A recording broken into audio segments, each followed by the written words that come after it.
Sejauh ini berapa negara yang kamu udah kunjungi? So far masih 12 sih. Hah? Oh my god. Hey guys, baru 12 loh. 12 tuh baru ya. Assalamualaikum warahmatullahi wabarakatuh. Balik lagi di konten YouTube gua Restu Barko. Jangan lupa sebelum tonton video ini klik tombol subscribe dulu.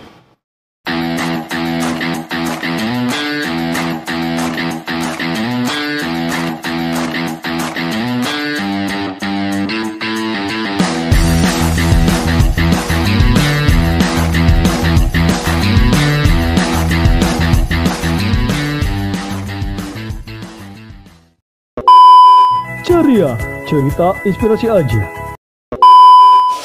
Oke, aku juga punya pertanyaan yang lain selain tadi kita udah ngobrolin tentang ekonomi syariah ya. Nah, aku juga sempat stalking IG kamu, Instagram kamu, lihat kamu ini banyak banget gitu traveling ke luar negeri. Bahkan menjadi pembicara publik di sana gitu. Itu gimana sih ceritanya?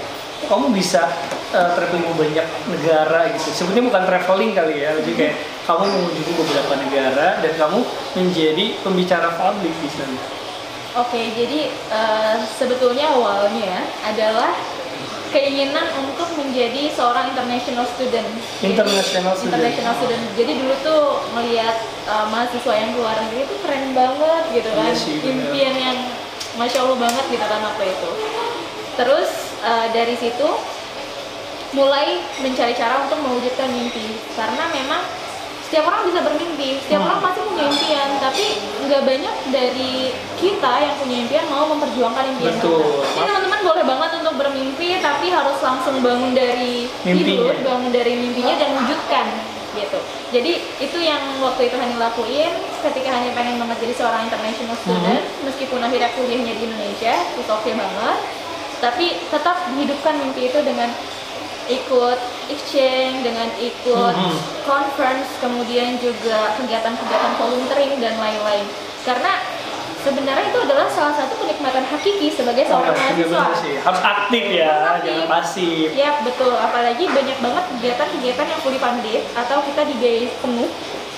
Kebiasaan Hani selama ikut kegiatan keluar itu hampir nggak pernah mengeluarkan uang. Wow, ke luar negeri. Ke semua ke luar negeri yang Hani kunjungi itu tanpa mengeluarkan uang spesial pun.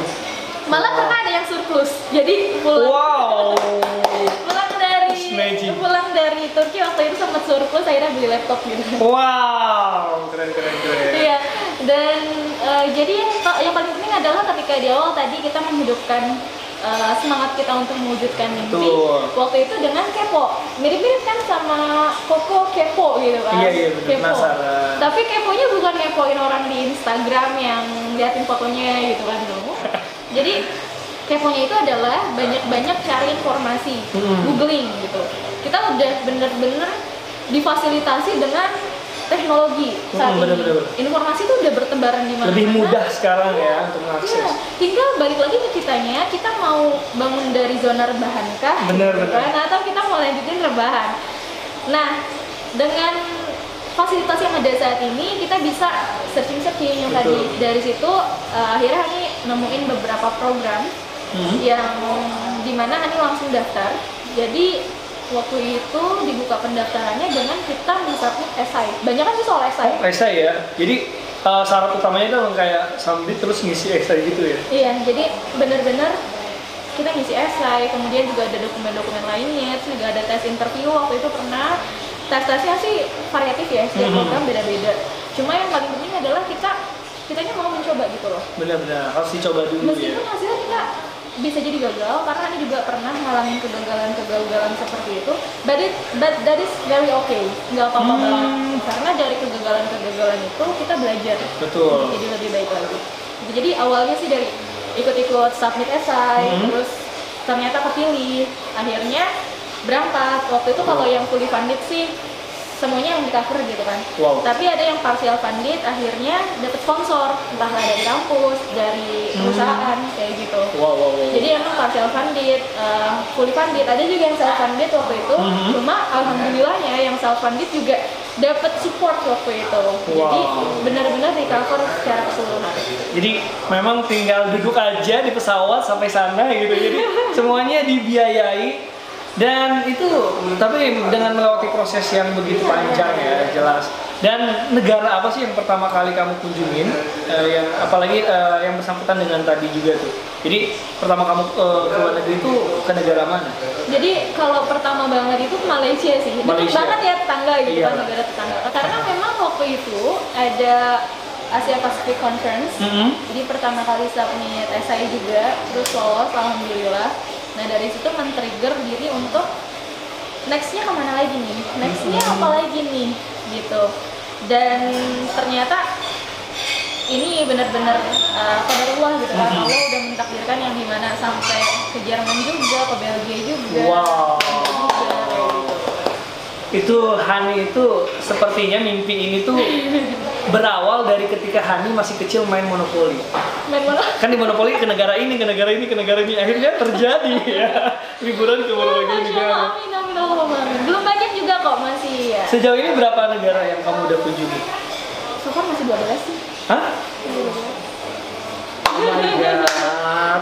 Hey guys, baru 12 loh. 12 tuh baru ya. Tapi kan pencapaiannya juga masih masih apa ya, teman-teman juga pasti masih jauh lebih keren juga lah. Kamu juga pasti lebih keren juga lah. Aku emang alhamdulillah sih aku ini keliling banyak dunia. Dunia maya, dunia lain. Oke. Alright, ada nggak sih hal unik atau menarik ketika kamu mengunjungi negara-negara di luar negeri? Ketika kamu ke sana, ada yang hal menarik atau unik yang kamu ingat sampai sekarang? Ada. Nah, di negara mana? Ini di Jerman, teman-teman. Jadi waktu itu kita kan pasti tahu ya tentang Islamofobia di Eropa, ya nggak sih? Betul. Gitu. Cuma ketika berangkat ke Eropa itu pas banget Hani udah bercadar. Jadi sebenarnya bercadar itu tuh awal 2018 gitu. Saat itu ke Jerman itu Mei 2019, jadi udah setahun lah ya bercadar gitu kan. Ketika itu mempertanyakan nih, boleh nggak ya gitu kan? Karena sebetulnya salah satu niatan untuk berangkat ke luar negeri selain belajar itu adalah untuk membawa agama Islam. Betul, syiar juga ya. Dan syiarkan Islam, jadi menunjukkan wajah Islam yang memang kita taunya Islam kalau di Eropa tuh kayak kesannya negatif, kan? Terorisme, bom lah dan lain-lain. Jadi ada something yang berbeda yang Hani mau bawa. Makanya ketika ke Jerman itu memastikannya adalah apakah diizinkan untuk menggunakan cadar. Karena di negara-negara Eropa teman-teman, kalau kalian ke Belanda, ke Prancis, ke Belgia itu nggak boleh menggunakan cadar. Nggak boleh. Nah, makanya waktu itu sempat searching dulu sebenarnya di Jerman tuh dibolehin atau enggak gitu kan. Ternyata alhamdulillah dibolehin. Confirm juga ke panitia di university-nya ya nggak apa-apa, katanya nggak apa-apa, oke. Dan di sana juga emang jadi satu-satunya peserta yang menggunakan cadar gitu. Cuman Hani ya. Dan di sana ada dua kejadian unik sih. Yang pertama adalah itu banyak dari orang-orang yang nggak menyadari bahwa orang Indonesia. Oh, jadi kamu kiranya orang Mesir, temen-temen. Orang Mesir, orang Turki ya. Karena memang dari personality kamu memang seperti daerah sana. Itu yang lucu sih. Terus yang kedua adalah kan kita juga pasti ada rasa kekhawatiran takut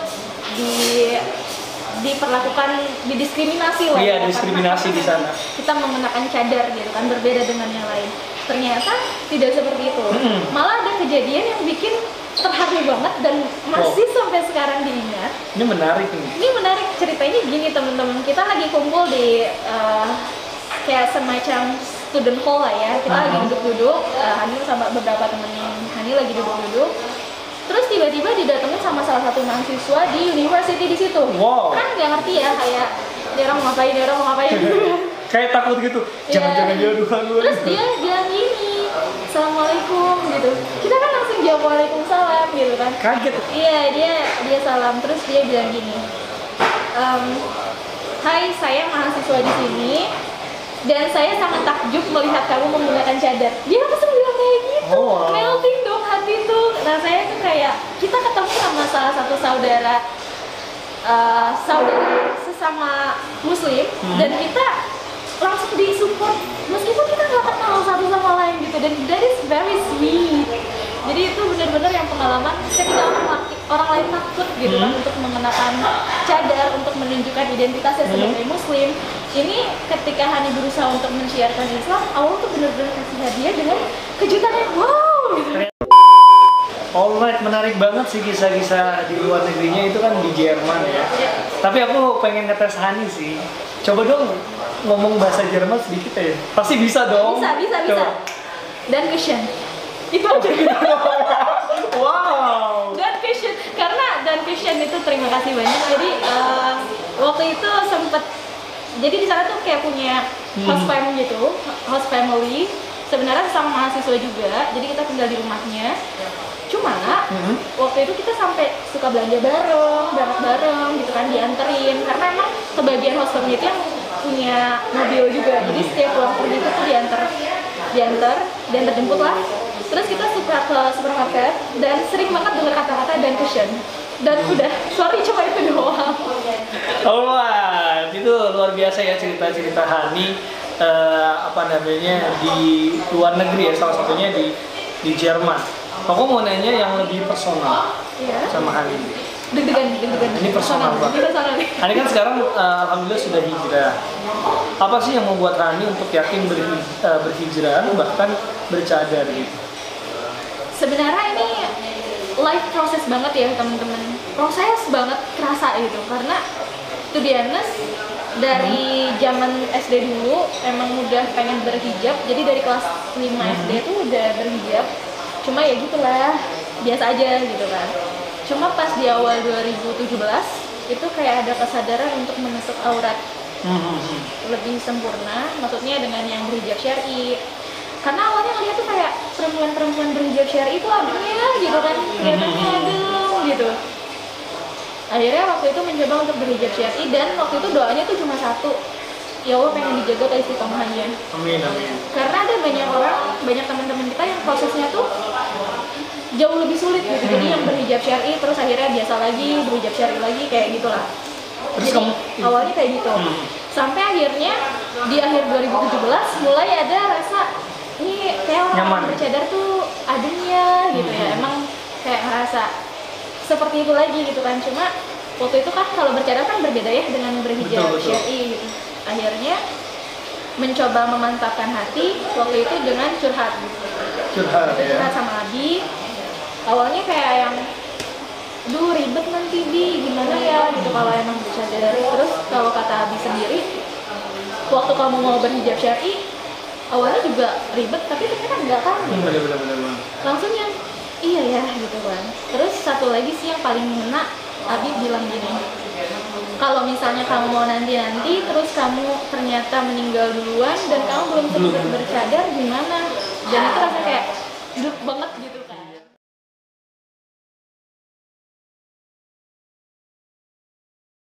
Oke, kalau ini sih sebenarnya seni untuk bersikap bodoh amat ya teman-teman. Ini kayak judul buku ya. Jadi memang kita itu nggak bisa mengatur apa yang orang lain sampaikan ke kita, tapi kita bisa mengontrol diri untuk memberikan respon terhadap mereka. Contohnya adalah ketika tadi ada omongan-omongan yang negatif atau pandangan yang negatif. Kalau kitanya yakin, kalau kitanya tetap memegang teguh bahwa kita nggak mengganggu hidup mereka, kita nggak melakukan keburukan, kita hanya menjalankan sunnah. Benar. That is very okay. Bahkan waktu itu pas lagi di Jerman lagi ceritanya, jadi lagi jalan sama temen, kita makan kebab, ada salah satu restoran Turki gitu di Jerman. Alright. And then ketika kita lagi makan, ternyata saat kita makan itu, karena kan itu kan di luar ya, bukan indoor gitu kan. Orang tuh yang berlalu lalang ternyata merhatiin kita. And then si temen Hani ini yang makan bareng Hani itu bilang kayak, Han, ini orang ngeliatin kita terus ya. Jangan-jangan jadi kayak cadar itu memang menarik perhatian orang banyak. Iya benar sih. Terus akhirnya aku yang really masa sih gitu. Haninya yang malah nggak realize, tapi ya udahlah gitu. Terus juga ada juga sih omongan-omongan yang take us down tuh ada juga. Tapi ya lagi-lagi kalau kita emang udah punya fondasi yang kuat, kita punya alasan yang kuat, kita nggak merugiin orang lain sekali lagi. And then ini untuk kebaikan kita, gimana kita bisa memilih jalan hidup kita, ya udah. ini adalah hak kita. Betul. Jadi ya udah sih omongan-omongan di luar nggak apa-apa. Nggak usah didengerin ya apa kata orang-orang yang Apalagi yang negatif. bilang ninja lah. Sabar ya teman-teman. Omong-omongan orang yang negatif tuh kalian nggak usah dengar. Kalian jangan merasa insecure. Ubah insecure menjadi bersyukur. Ya. Itu hashtag filmnya Imperfect ya. Ya balik lagi barengan gue tentunya di konten itu gue harus Barko. Tadi break dulu ya. Jangan lupa buat teman-teman beli bukunya Saiful Falah yang berjudul Moti Santri yang top 1 bestseller di Gramedia. Tadi kan membahas tentang dirimu yang sudah hijrah, kemudian omongan-omongan netizen, kan? Pasti omongan netizen tuh lebih pedes dari omongan tetangga. Bisa aja ya, bisa aja. Aku juga mau nanya sama kamu, masih berkaitan dengan ini. Sejauh ini, apa sih dampak positif yang kamu alami setelah kamu berhijrah? Oh, well, ini deep banget ya bahasannya karena memang secara personal ketika kita memutuskan untuk berpindah dari tempat yang baik ke tempat yang lebih baik lagi, otomatis di situ ada banyak hal baik juga yang datang ke kehidupan kita. Setelah bercadar, waktu itu sempat kepikiran sih kayak nanti reaksi dari orang sekitar kayak gimana dan lain-lain. Ada satu momen paling mengharukan. Jadi selain dari kegiatan yang tadi disebutin, Hani juga kan ngajar di salah satu SMK. Kalau ada SMK Niba Business School. SMK mana? SMK Niba Business School. Jadi itu satu yayasan sama kampus gitu kan. Nah waktu itu tuh pertama kali datang ke sekolah dengan cadar dan yang dipikirin tuh reaksi anak-anak bakal kayak gimana gitu kan. Kayak sempat nggak ada yang mengenali gak sih? Sempet, jadi tuh semua orang yang ada di depan sekolah itu kayak terdiam ngelihat ke Hani. Hani awalnya tuh kayak aduh ini bakal kayak gimana gitu kan. Ternyata mereka tuh anak-anak itu langsung meluk Hani. Wow. And then ada satu anak yang hampir nangis. And then dia bilang gini, ya ampun Kak Hani finally gitu kayak. Keren. It is more than everything. Karena itu sangat menyentuh banget. Dan itu nggak terjadi sekali. Jadi dan berkali-kali gitu ya. Ketika di kampus juga sama. Jadi pertama kali di kampus itu pakai cadar, ketemu salah satu staf kampus juga, and then dia langsung berkaca-kaca gitu, kayak rasa welcoming banget gitu kan. Kayak ya masya Allah gitu Hani, kita ikut seneng gitu kan. Yang tadinya kita ketakutan gitu kan, tapi ya hasil respon dari teman-teman ternyata positif. Sangat-sangat sedap. Jadi buat teman-teman di sana yang memang kalian ingin berhijrah atau bercadar atau lain sebagainya, nggak usah takut dengan omongan orang ya. Justru apa yang kita pikirkan belum tentu terjadi ya. Bener. Karena memang ketika kita takut akan sesuatu hal, teman-teman mungkin pernah baca ini juga. Jadi ternyata 80% dari ketakutan kita itu nggak akan terjadi. So when you feel afraid, don't be afraid. Jangan ngerasa takut kalau kita tiba-tiba ngerasa takut akan suatu hal karena 80%-nya nggak akan kejadian. Berarti aku tuh nggak akan kejadian kalau aku takut kehilangan kamu. Aduh, Bapak ini. Iya.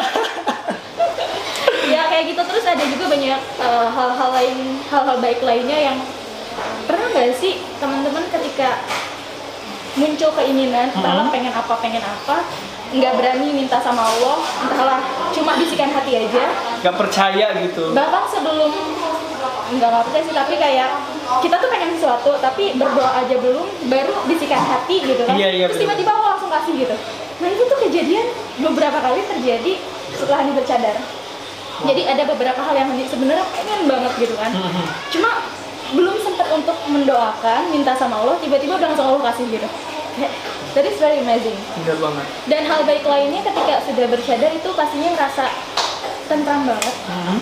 Something yang nggak bisa dijelasin dengan kata-kata, tapi teman-teman yang mungkin juga bercadar, yang pasti udah menjemput hidayah juga, itu pasti ngerasain hal yang sama. Kayak satu ketenangan yang mungkin laki-laki nggak akan tahu rasanya karena laki-laki nggak bercadar. Wow. Hani, please jangan lucu. Karena kalau Hani lucu, teman-teman, job saya hilang. Oke, ya jadi ketenangan yang muncul dalam hati yang Hani itu kan orangnya ambisius ya. Tapi setelah berhijrah dan lebih banyak berserah sama Allah, ternyata jalan itu banyak yang lebih dipermudah. Gitu. Bener. Dulu pengen banget kesini, berusaha banget gitu kan, mengandalkan usaha. Tapi kayaknya selalu dibelokkan, selalu gagal gitu. Tapi ketika sekarang malah yang berserah gitu, ya udah gimana Allah aja, itu dikasih teman-teman gitu. Ternyata ketika kita nggak sebegitu pengennya sama sesuatu dan kita udah menempuh jalan yang baik, itu insya Allah dikasih yang terbaik dari Allah.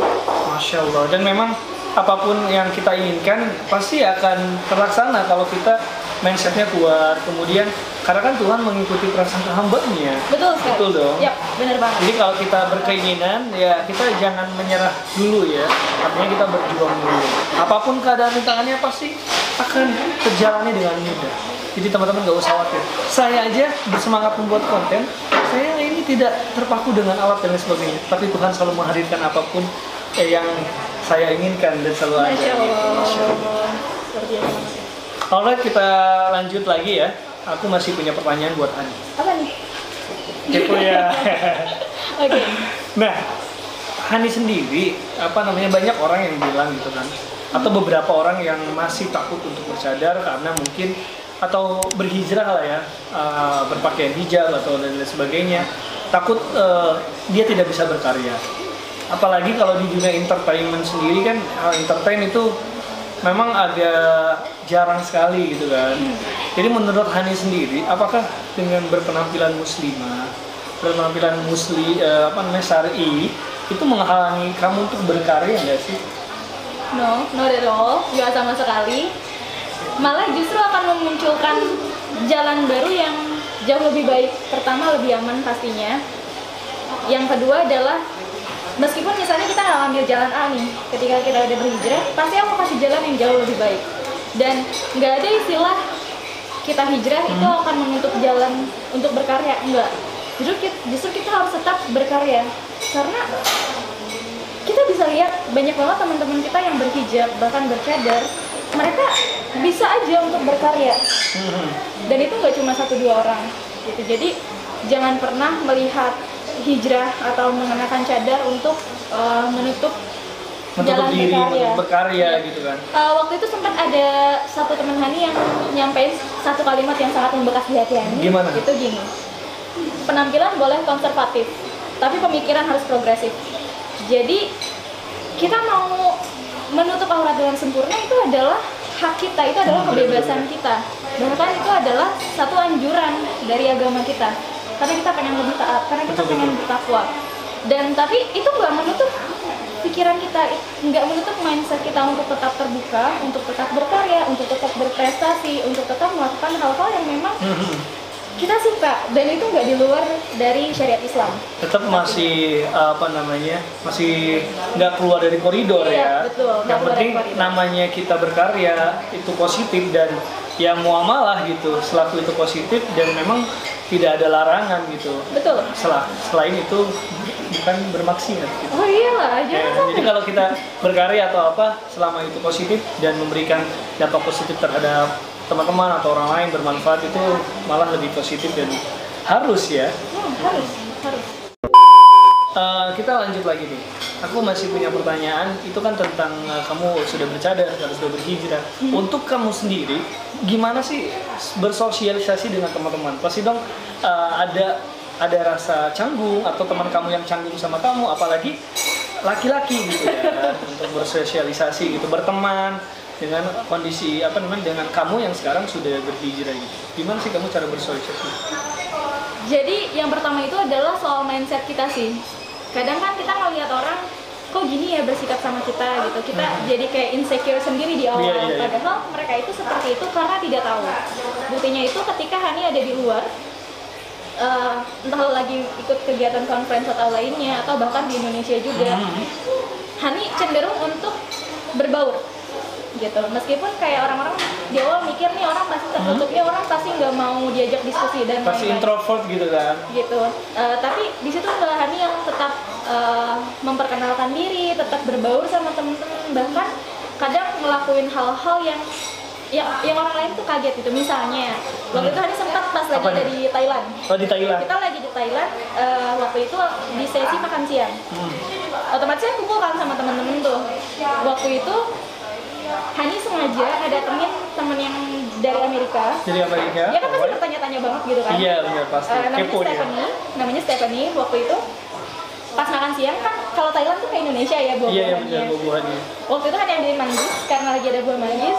Terus Hani langsung sampein, Stephanie ini buat kamu gitu. Oh thank you, dia kan bilang kayak gitu. Terus akhirnya tau kan jokesnya buah manggis. Iya. Kalau yang di atasnya tuh jumlah apa sih kayak daunnya gitu. Iya. Itu Isinya pasti mangisnya tuh segitu. Kamu Jadi jokes kayak gitu kayak Stephanie tahu gak sih coba tebak-tebakan ini isinya berapa gitu. Dan ternyata itu jadi lucu gitu kan. Terus akhirnya dari situlah muncul obrolan-obrolan lebih lanjut kayak Hani itu kenapa sih kamu menutup wajah kamu dengan kain gitu kan? Kenapa sih kamu seperti itu? Alasannya apa? Dan obrolannya tuh jadi panjang gitu. Di situ jadi teman-teman tahu oh ternyata nggak seperti yang saya pikirkan ya. Saya kira tuh perempuan yang berhijab atau bercadar itu terpaksa ngejalannya gitu. Ternyata ya itu yang mereka tahu gitu. Jadi bersosialisasi ini kayak gitu, kita berbaur aja dan jangan pernah kita ngerasa oh ini orang ngejauhin kita gitu.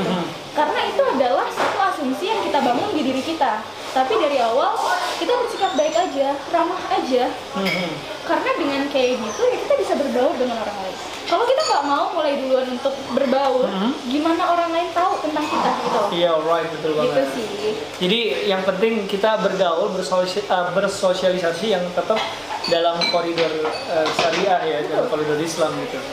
Alright, luar biasa banget ya Hani ini. Tapi kali ini aku ada pertanyaan yang sedikit personal banget. Apa nih? Ini pasti ditunggu dong sama teman-teman yang nonton juga mungkin yang kepo nanti pasti ini buaya-buaya Okti langsung follow Instagramnya. Canda bis bro. Oke, pertanyaan apa nih? Aku mau nanya lebih personal. Gimana sih kisah asmara Hani? Atau untuk saat ini kisah asmara Hani seperti apa dan kemudian pernah mengalami kisah asmara yang gimana? Kalau nggak mau dijawab juga nggak apa-apa sih. Kalau mau dijawab juga nggak apa-apa. Karena hanya di channel ini no sensor. Cuman di-cut doang paling kalau yang jelek. Gimana kisah asmara Hani? Oke, jadi kalau soal rasa itu kan memang sudah fitrahnya manusia Iya, ya. betul. Kita pasti kecenderungan dengan seseorang pasti ada gitu kan. Hani ya ada juga ya kecenderungan itu gitu kan. Cuma sebenarnya rasa itu kan Hani pernah dengar nih, rasa itu selamanya akan menjadi ujian hingga kita memenangkan Allah dalam setiap perjuangannya. Jadi soal rasa itu kebanyakan orang-orang terpusat hanya bagaimana kita bersama, Betul. bukan bagaimana kita menjaga. Alright, betul. Padahal keduanya penting untuk bersama dan menjaga. Ya menjaga kalau nggak bersama sakit gitu. Iya, bener banget. Tapi kalau misalnya Kita menjaga, kita yang menjaga, tapi dia yang bersama orang lain. sakit sih ya. Oke, jadi kalau Hani sih sekarang karena memang ada banyak hal yang lagi Hani kerjain juga, terus masih berikhtiar juga dengan memperbaiki diri pastinya dan minta juga sama Allah. Jadi ketika memang ada rasa itu ya udah cukup tahu yang oh ya saya normal gitu kan. Saya normal. Tapi untuk kesana selama Hani masih merasa aduh belum nih gitu kan. Jadi ya udah jangan dulu dan lebih ke memfokuskan diri ke hal lain. Oke, apa yang difokuskan seorang Hani untuk saat ini? Insya Allah mau lanjut S2, Wow. amin. S2-nya di Belanda. Sepertinya tidak Pak. Oh, sepertinya tidak. Saya di sana, salah. karena di sana tidak ada ekonomi Islam untuk S2. Betul. Setahu Hani gitu kan. Karena Belanda itu memang mantan kita. Mantan penjajah ya. Peace man, ya kita lanjutkan. Iya, jadi insya Allah mau lanjut studi S2, jadi lagi persiapan. Terus juga lagi fokus untuk insya Allah publish buku tahun ini. Wow, harus dong. Sama yang di samping. Santri nulis, tentunya buat teman-teman harus beli bukunya di Santri Nulis. Tunggu info selengkapnya, makanya follow Instagramnya @santrinulis. Iya, jangan lupa follow SR Hanifah juga. Kenapa jadi? Oke, lanjut lagi. Oke, lanjut. Iya, itu adalah kegiatan Hani, terus juga masih assisting lecture juga. Jadi asisten dosen di kampus. Jalanin organisasi juga dan lain-lain juga. Jadi memang ada banyak hal yang lagi dikerjain. Dan kalau misalnya soal jodoh gitu kan, kalau memang udah Allah tunjukkan jalannya, ya Bismillah gitu kan. Tapi kalau misalnya memang belum ya udah gitu kan. Jadi memang kita mintanya sama Allah aja deh gitu kalau soal cinta. Gitu. Tapi kalau misalnya Allah yang masih belum kasih juga ya mungkin itu yang terbaik. Betul. Jadi santai sih kalau sekarang karena memang tahu bahwa Allah itu pasti memberikan sesuatu di saat yang tepat termasuk jodoh. Alright. Oke, Hani luar biasa sekali hari ini bersama Hani. Sebenarnya aku masih banyak pertanyaan sama Hani ini ya, karena memang tempat di sini kurang kondusif sepertinya. Sekarang aku mau ngasih game sama Hani. Ini harus jawab yang cepat. Alright? Oke, ini harus jawab cepat ya. Oke. Siap? Iya. 1, 2, 3. Nasi Padang atau warteg? Warteg. Makan pinggir jalan atau restoran bintang 5? Restoran bintang 5. Laki-laki brewok apa rambut klinis? Berewok. Nikah muda atau perawan tua? Nikah muda. Humoris atau tampan? Humoris. Alright, luar biasa. Itu doang sih. Itu doang ya, bisa ya. Kalau tadi pilihannya nikah muda atau karir, masih jawabnya karir. Makanya nikah muda atau perawan tua. Tidak. Ya, itu tadi gamesnya hanya segitu ya. Sedikit aja. Gimana sih kamu cara share sama teman-teman kamu gimana caranya untuk mengatur mindset impian kamu gitu, biar teman-teman juga mindset impiannya bisa tercapai. Oke, bicara soal mimpi sebenarnya balik lagi ke diri sendiri. Jadi yang pertama itu adalah self discovery. Jadi kita harus mengetahui dulu nih kira-kira kita ini kedepannya memang mau seperti apa gitu. Dan itu adalah nggak lepas dari yang namanya pencarian. Betul. Jadi di awal itu teman-teman yang memang merasa kayak belum tahu mimpinya apa dan lain-lainnya, itu nggak apa-apa. Jadi jalani aja, tapi tetap sambil mencari. Misalnya teman-teman yang masih bingung antara impian A atau impian B gitu kan, teman-teman bisa coba approach lagi. Kayak misalnya teman-teman mau masuk jurusan ekonomi Islam atau ekonomi konven misalnya untuk kuliah, impian untuk kuliahnya. Nah teman-teman bisa cari tahu lagi tentang ekonomi konven itu seperti apa sih, ekonomi Islam itu seperti apa sih, kedepannya apa sih namanya, kedepannya ini bakal kayak gimana nih forecastnya gitu. Jadi teman-teman bisa considering itu. Terus juga kalau soal impian, teman-teman juga bisa gali bakat diri juga. Kalau Hani sih di awal pasti mengenal diri sendiri dulu ya. Kayak misalnya teman-teman tahu tes MBTI atau tes personality. Nah di situ nanti ketahuan tuh bakat teman-teman ada di mana sih, and then kira-kira yang cocoknya ke depannya apa sih gitu. Jadi bisa banget dari situ. Dan kalau soal impian sendiri, ada orang-orang yang mau buat life plan, ada orang-orangnya yang sama sekali nggak mau pakai life plan. Ya udah mengalir aja gitu. Keduanya nggak ada yang salah. Tapi yang paling penting adalah kita bergerak. Percuma kalau punya life plan tapi nggak bisa dijalanin, nggak dijalanin gitu kan, kesehariannya ya gitu aja. Atau nggak punya life plan, ya dia juga gitu-gitu aja. Jadi mau punya life plan ataupun enggak, teman-teman harus benar-benar lakuin yang terbaik di setiap kesempatan. Artinya lakukan segala sesuatu yang terbaik di kesempatan.